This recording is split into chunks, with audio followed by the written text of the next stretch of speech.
하마스와 이스라엘 간의 전쟁이 발발했습니다. 전쟁으로 인해 그 희생되신 분들의 명복을 빌고 더 이상 희생자가 발생되지 않고 빨리 전쟁이 종식되기를 기원합니다.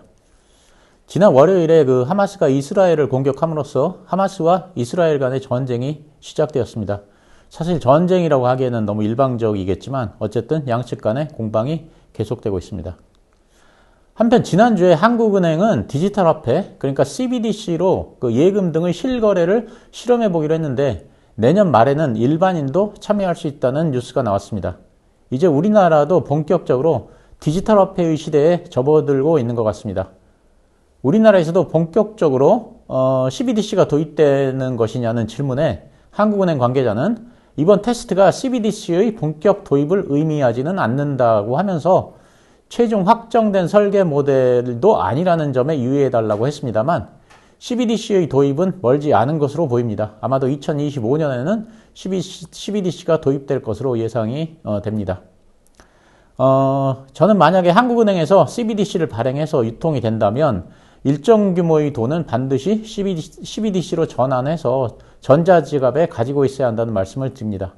과거에 다른 영상으로도 말씀을 드린 적이 있는데 왜 그런지에 대해 전쟁과 연관해서 말씀을 드리겠습니다.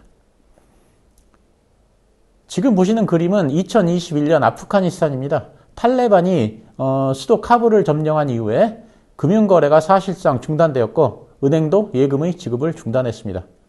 은행은 일주일에 최대 23만 원 정도만 지급했지만 그거라도 찾기 위해서 은행 앞에 긴 줄을 선 것입니다. 하지만 은행에 있던 현금은 곧바로 바닥이 났고 그래서 사실상 23만 원을 인출한 사람도 별로 없었다고 합니다. 지금 보신 화면은 러시아입니다. 우크라이나 침공 초기에 미국에서 러시아에게 그 제재를 가하자 시민들이 돈을 찾기 위해 은행 앞에 장사진을 치고 있었습니다만 은행에는 돈이 없었다고 합니다. 대출을 받는 것도 아니고 맡겨놓은 자기 돈을 인출하는 것인데도 인출을 할 수가 없었습니다. 만약 이런 식으로 전쟁에 연루되는 나라의 국민들은 그 아프가니스탄이나 러시아 국민들처럼 한동안은 돈을 찾지 못할 가능성이 큽니다. 이렇게 자기 돈임에도 불구하고 마음대로 돈을 찾지 못하게 되는 현상이 어느 때나 그리고 어느 나라에서나 일어날 수 있습니다. 꼭 전쟁 때만 발생되는 현상은 아닙니다. 2021년에 그 사이프러스에 금융위기가 닥쳤고 그래서 정부에서는 은행을 폐쇄했고 그래서 돈을 찾을 수가 없었습니다. 그리고 예금 잔고가 10만 불이 넘으면 예금을 강제로 그 은행 자본으로 전환해버렸습니다. 그러니까 은행 예금이 10만 불이 넘었던 사람은 자기 의지와 관계없이 부실은행의 주주가 된 것입니다. 사이프러스가 작은 국가라서 이런 일이 발생된 것만은 아닙니다. 2015년 그 유럽의 그리스에서도 국채 위기가 발생하자 은행이 예금을 동결해버렸습니다. 은행의 ATM기의 그 작동이 중단되었기 때문에 그리스 사람들은 그 ATM기에서 돈을 인출할 수가 없었고 은행이 문을 닫았기 때문에 은행을 방문해서도 돈을 찾을 수가 없었습니다. 그리스에서 발급된 신용카드는 상점에서 모두 거부되었습니다. 유럽 다른 나라에서도 그리스 신용카드는 모두 다 거부되었습니다. 은행에 자기 돈이 있어도 찾을 수가 없었습니다. 이런 문제에 가장 잘 대처하는 방법은 그 현금을 들고 있는 것입니다. 그래서 부자들은 집에 금고를 두고 항상 현금을 금고에 넣어둡니다. 근데 우리는 그렇게 할 수가 없으니까 은행 통장에 돈을 넣어둘 수밖에 없습니다. 내가 은행에 1억 원을 예금하면 은행에서는 내 통장에 숫자로 1억 원을 찍어줍니다. 그래서 사람들은 그 돈이 자기 돈이라고 생각을 합니다. 하지만 그 내 돈이 은행 통장에 들어가는 순간 그건 은행 돈이지 내 돈이 아닙니다. 단지 내가 원하면 1억 원을 돌려주겠다는 약속일 뿐입니다. 근데 약속이란 건 반드시 지켜진다는 보장이 없습니다.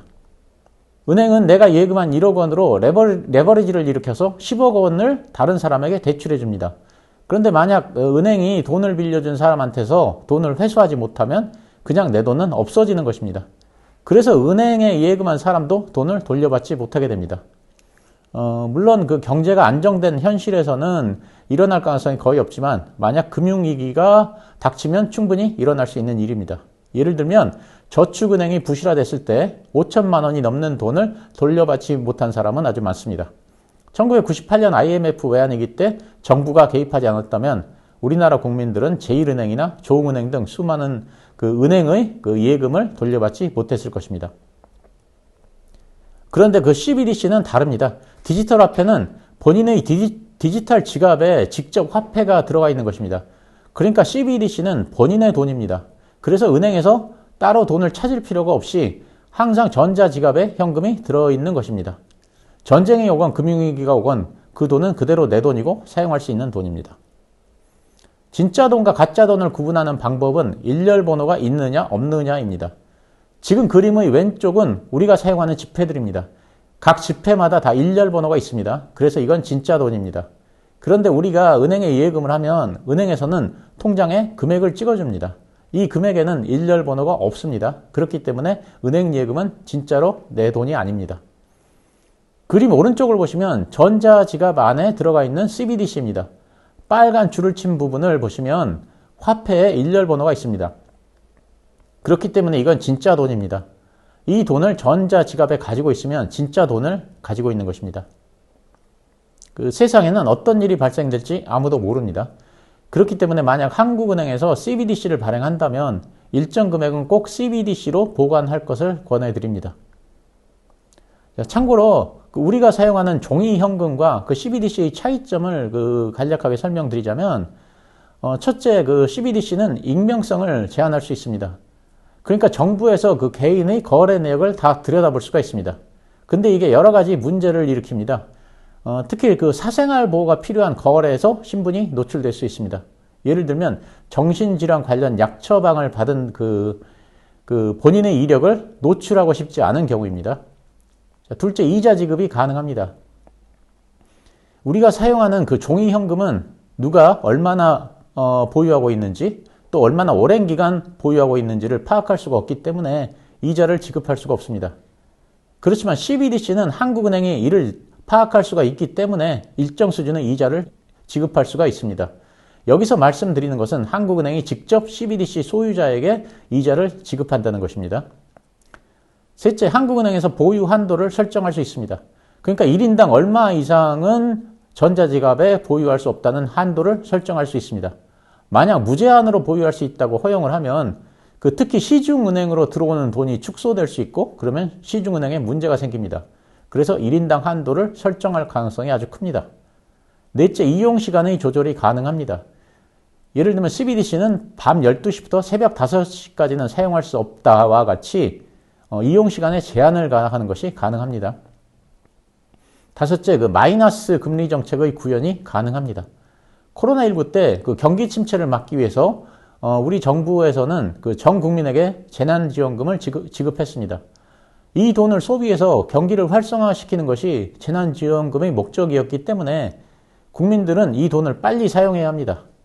이런 경우 한국은행에서는 CBDC로 지급을 하고 마이너스 금리를 부과할 수 있습니다. 예를 들면 재난지원금 지급 후에 한 달 이내에 사용하지 않으면 매달 10%씩을 감액하는 것입니다. 그러면 사람들이 빨리 CBDC를 사용할 것이기 때문에 재난지원금의 목적을 달성할 수 있습니다.